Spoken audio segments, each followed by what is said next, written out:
this subject of clandestines is an increasingly difficult subject for hauliers when dealing with the European migration crisis. The geography of this part of Europe is such that haulage companies inevitably are operating on the main continental Europe to Great Britain routes, and the destination of choice for many migrants that come into the European Union is to head for Great Britain. And just by way of a report, the Irish Independent noted that in 2015, 15 Irish haulage companies were fined €300,000 following the discovery of migrants at the French ports. One company faced fines of almost €90,000 after 16 migrants were found in a trailer. I think that anecdotally I'm told that the figures are much higher, and that the UK civil system of fining haulage companies is a very, very serious issue that faces the haulage industry here in Ireland.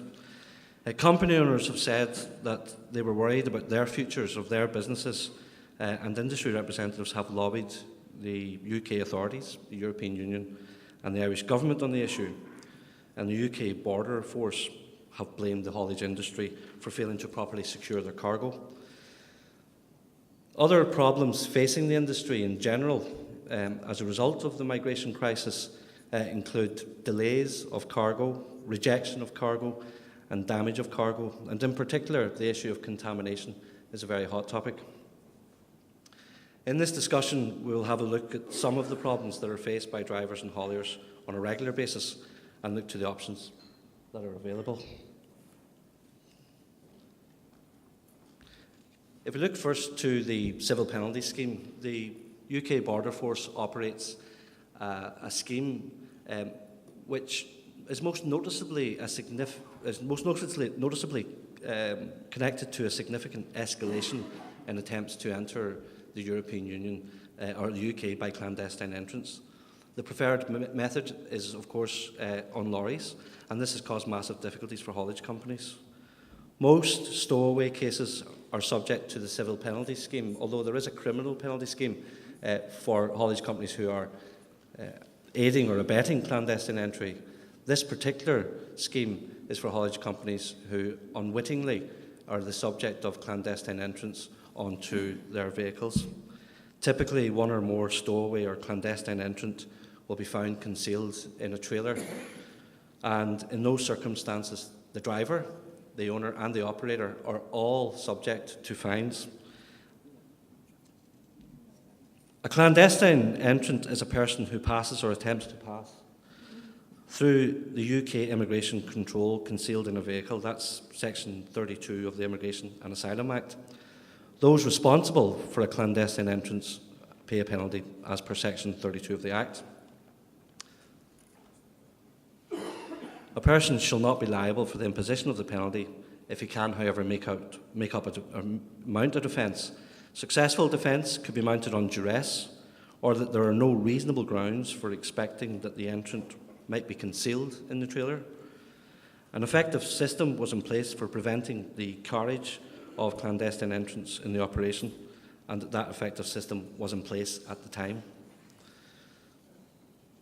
There has to be not only a lack of knowledge, however, to defend it, but there must also be in place that effective system. The main criticism of the system is that, in essence, road transport operators and hard-working private individuals are being made as scapegoats for the state's failings in border enforcement policy and security arrangements. Where entrants are found and concealed in the vehicle, the civil penalties are issued by post. These will have been fixed, having regard to the initial investigation, and the maximum penalty per person is £2,000 sterling. Hauliers and drivers should, however, note that there is an appeal process to seek to reduce the size of the penalties. Very often they're not aware of that, and they simply feel that they have to make payment. For example, important information, which is often never given to the investigating officer at the time of the investigation, is the financial situation of the driver. Any fines imposed on a driver must have regard to his means, or her means, if it's a female driver, of course. So financial information such as the driver's means is very important. So how do you go about objecting? A notice of objection should be lodged within 28 days from the notice of the penalty. And at that stage, the penalty will be suspended pending an investigation. If after the review, the driver or the owner or operator is still unhappy with the review, you can appeal to the county court. If you do appeal to the county court and you're not successful, however, you might have to pay the costs of the border force.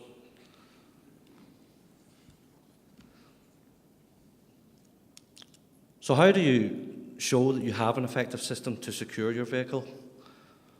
There are a range of options that are available. A company might show that they have an effective system if they have written instructions to their drivers on how to use the system, if they have robust security devices which effectively secure their vehicle, their load and their load space, that they train their drivers on how to use the system and the security devices, that they issue a checklist to their drivers, and that drivers are following those documents and instructions at every stage. To successfully challenge the fines, you should show that there was an effective system in place and that it was shown to be operated at the time. This is known as the due diligence defence. Additional considerations that one might take in order to prevent clandestine entrance. These are considerations that have been issued by insurance companies and the UK Border Force. You should consider the use of hard-sided vehicles. Soft-sided vehicles are more likely to be targeted. I'm not so sure this one's very popular. Do not park overnight within a distance of Cali. One insurer has said that you shouldn't park within a distance of 150 kilometres. I'm sure logistically that's not very helpful in the circumstances. Or do not park overnight, if at all possible, but proceed straight to the port, although there's no guarantee of safety in the port, going by some recent events. Alternatively, you can use secure lorry parks with scanning equipment and manned security. The last suggestion on the slide, which I do like, is that if you are parking a distance from the port, then go to the other side of the motorway and park on a southbound carriageway. This will give the impression that you're travelling in the other direction, and you'll not be as attractive for potential clandestines. Further measures that have been guidelines issued by the UK Border Force include hauliers must provide security devices, they must provide training, must provide written instructions to drivers, they must provide a checklist that's carried on the vehicle, they must produce a system to monitor the checklist, and after placement of security devices, drivers must show maintenance and checking of the vehicle's security. They must also show a completion and submission of the checklist. Companies can also join a UK Border Force civil penalty accreditation scheme. You should consider checking out the UK Border Force website to be fully conversant with the guidelines. Very often, the best form of defence is to, as best you can, secure your vehicle in accordance with the guidelines that's set out. The other areas of risk management in the treatment of clandestine entrance deal with the significant issues that are facing hauliers in this part of the world as a result of the migrant crisis. And they include the contamination by the clandestine entrance, delay in the delivery, and the effects on the quality of goods. On the subject of delay, cargo owners must show either that the duration of the transit was unreasonable in all of the circumstances, or that the haulier had failed to comply with an agreed delivery date, and further, that the delay caused financial loss. Given the situation faced by hauliers at the French border crossings, it is perhaps unlikely that liability will attach if the delays were unavoidable. However, even if the cargo interests do establish a claim against the haulier, on the face of it, the claim for delay will be limited under Article 23.5 of the Convention and contract for international carriage of goods by road. And that'll be to the haulier's carriage charges.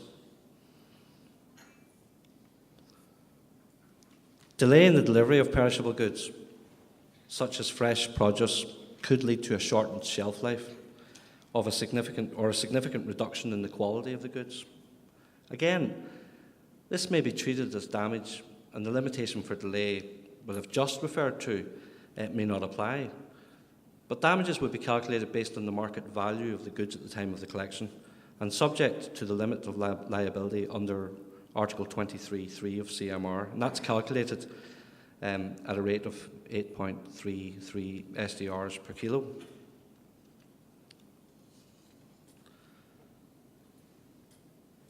Contamination is a real hot topic. It's not interesting necessarily, but it is something which is becoming a much more frequent problem, not just for hauliers, but for the importers and for insurers. The problems arise when migrants manage to enter a freight vehicle. The breaking of the security seal alone, or the TIR cord, and clandestine entry into a vehicle carrying cargo intended for clinical use or for human consumption, such as medical devices, pharmaceuticals or foodstuffs, can often lead to the immediate rejection of the entire load by the cargo interest. The cargo interests, mindful of brand issues and the strict regulatory framework, are not usually prepared to take any risk, given the potential for contamination. However, the rejection of cargo in the absence of evidence of contamination or physical damage often leads to disputes between the cargo interests and their logistic providers and their insurers, who are only liable for the diminution in the value of the cargo caused by damage. In other words, any adverse physical change during the transit.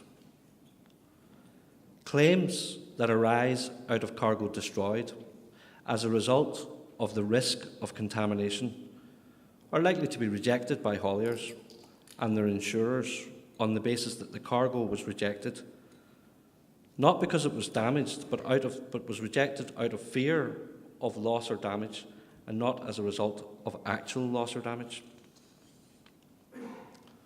To successfully claim against a haulier, the cargo interest must first establish that the cargo has actually suffered damage or contamination. In a claim for delay only, losses will be limited to the carriage charges.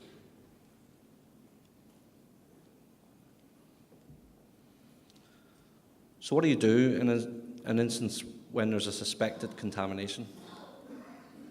All parties in a case of contamination would be well advised to appoint a surveyor at the earliest opportunity to inspect the cargo, identify any evidence of damage or contamination. A joint inspection should take place, preferably as soon as possible, to avoid any arguments at a later date over the condition of the cargo. However, whilst an inspection of the cargo may help the owner of the cargo mitigate any loss or identify evidence of damage of contamination, it is unavoidable that some cargo owners will nevertheless feel that their commercial interests and their duty to their customers remains best served by rejecting the entire load. An inspection may not completely discount the risk of contamination, and consumers would not wish to consume food or any pharmaceuticals that have been carried in a vehicle for several days, for example, where there are clandestines. Clandestine migration attempts have been a very real issue for hauliers, insurers and importers for many years, and will continue to in the future with the rise of the migration crisis. It has led to a development where importers, particularly those with a dominant position in the market, can and do impose very strict clauses in their terms and conditions with their hauliers, allowing them to reject entire loads, leaving the haulier in a very difficult position. There are, of course, certain commercial sensitivities in circumstances where you as a haulier rely heavily on those importers who regularly employ you to haul goods and when they're rejecting your loads.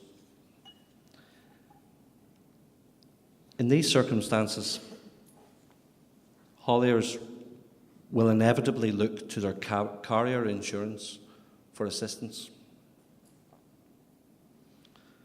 For all parties in these circumstances, the availability of adequate, responsive insurance cover poses a very real and significant challenge.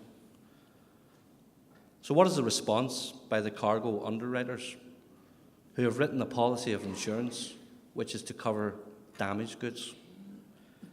Might they move to exclude claims arising from refugees in vehicles and containers, particularly where perishables and foodstuffs are concerned? Whole loads are being rejected and effectively condemned where human cargo is found.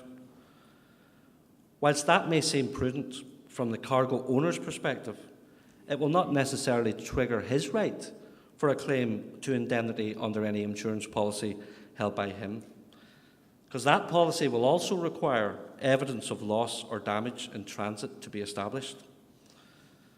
In the absence of rejection cover, the policy will not respond to the commercial decision-making alone to reject the policy, to reject the load.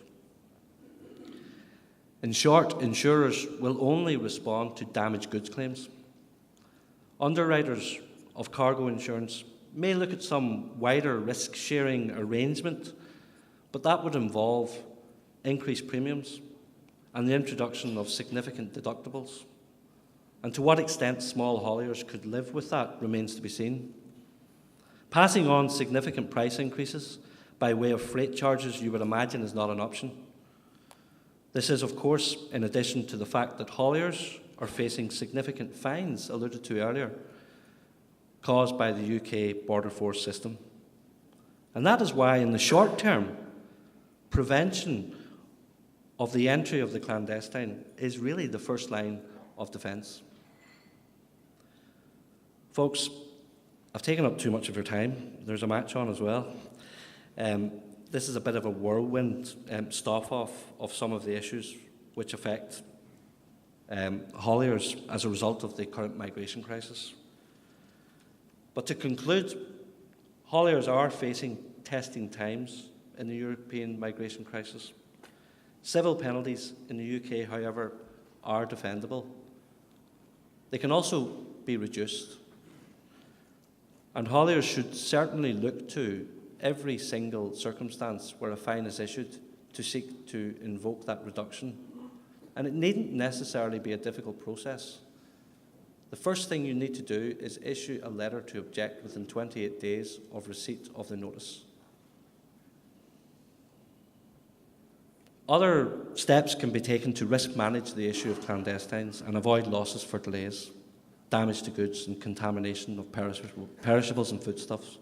There are, however, significant challenges throughout all of the industry, not just the hauliers, but carriers, insurers as well, and importers and their insurers, to allow all to solve the issues involved in potential contamination cases and allow all to make a living from the carriage of goods. Thank you for your attention.